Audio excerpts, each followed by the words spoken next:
Hello everyone and welcome again to my channel Dr. Teaching Mom. Today our tutorial is on similes. Our lesson objective today then is to be able to create imaginative and original similes and use varied vocabulary. So our lesson objective is twofold today. We're not only creating imaginative original similes, but we're also going to focus on our vocabulary and try to make our words more varied in order to further engage our readers. Let's begin. I've given you 5 words that we use in our writing, and I would like you to think of better alternatives for each of these words.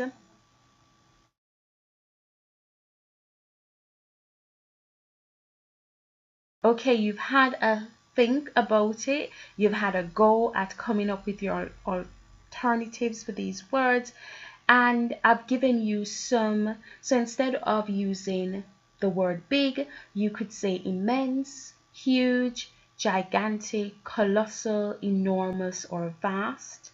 Instead of saying small, you could say minute, miniature, diminutive, petite, tiny, or insignificant. Instead of saying nice, which we like to use a lot of, you could say pleasant, kind, polite, beautiful, enjoyable, or striking. Instead of saying hot, you could say burning, scorching, blistering, sizzling, searing, or warm. Instead of saying cold, you could say freezing, icy, frosty, chilly, bitter, or wintry. And I'm sure you might have come up with others as well. Please put them in the comments below so I can see the varied words that you came up with. Okay, so this passage is from a text from a novel, and I have highlighted the first simile for you, and of course, just for you to remember, a simile compares two things by using like or as. So it's comparing the characteristics by using like or as of two things. So we're looking for those two things and we're looking for the characteristic that is being compared.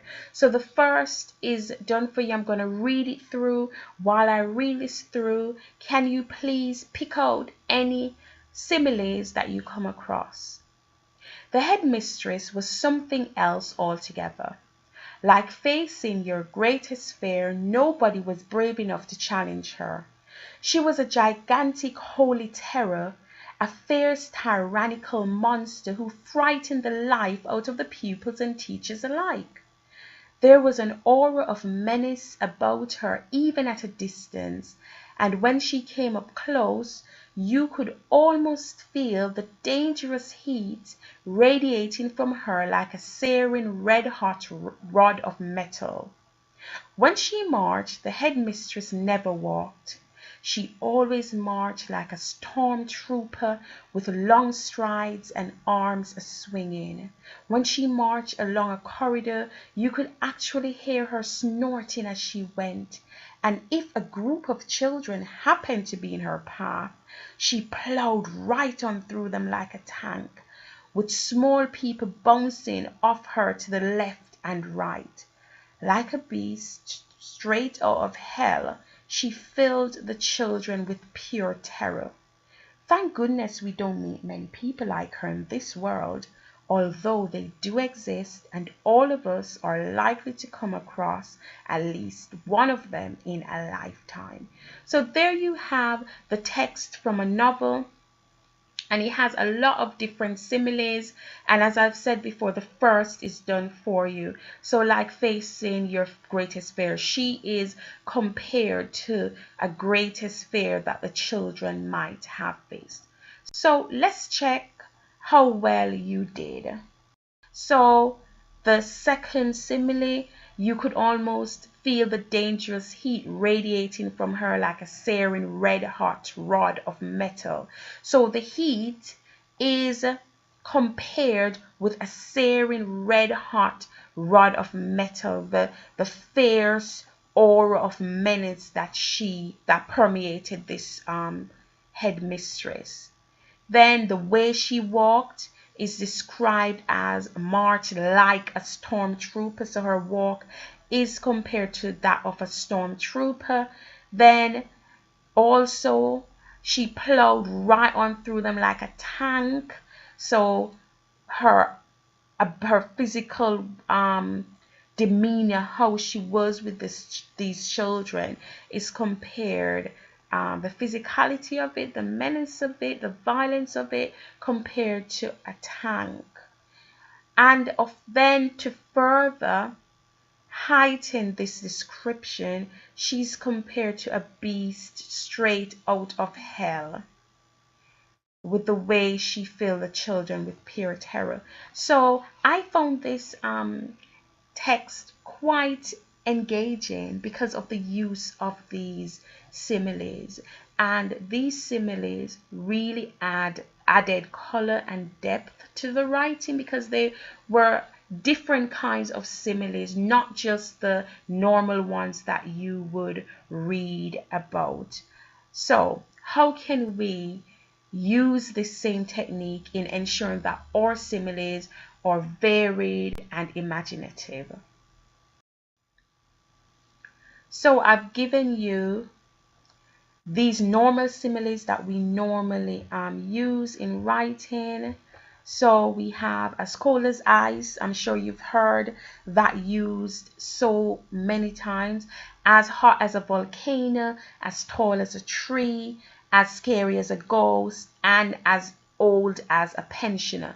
So in order to meet our learning objective, which was to write varied, imaginative and original similes, you would need to ensure that they're interesting for your reader and they're different to the similes that they have heard before, like these ones that I've just gone through. So look at the similes in the left hand boxes. They're not imaginative, they're not original. I need you to improve these similes in the right hand, and you're going to write your similes in the right hand box. The first one has been done for you. So instead of saying as cold as ice, you can say as frozen as the stone cold icicles dangling perilously from the cliff face of a snowy mountain. Right? So it's quite original and imaginative. I've tried to use polysyllabic language, varied language in this example. So how well can you do? I've also done the second and the third, so all you'd have to do is the last two. And of course, I invite you to write your original similes in the comments box below so I can see how well you have done. So instead of saying as hot as a volcano, you can say it was as scorching as a molten lavaeic rock spewing from the bowels of a fiery monster. So again, I'm trying to put in the imaginative and original words to improve this simile. And the last one that I've done for you, I've modeled and scaffolded for you, is as tall as a tree. So instead of saying as tall as a tree, you could say at a considerable height it towered over with its verdant greenery like the master of the forest. So really trying to be original there. So please, as I've said before, go ahead and finish the last two, as scary as a ghost and as old as a pensioner, and I will be really interested to see how you get along with those two.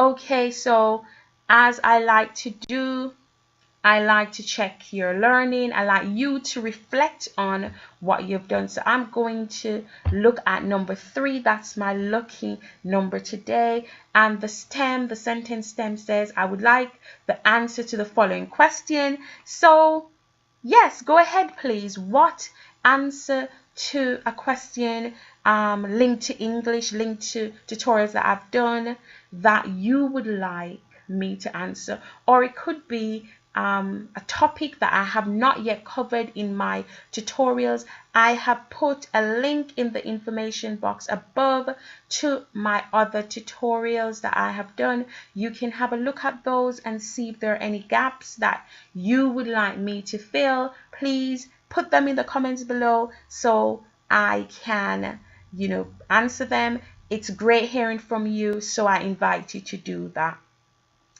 We have come to the end of yet another tutorial, and I have enjoyed doing this tutorial. I've enjoyed you being my company today, and as always, please like, share and subscribe if you have not already done so, and I'll see you in the next one. Bye.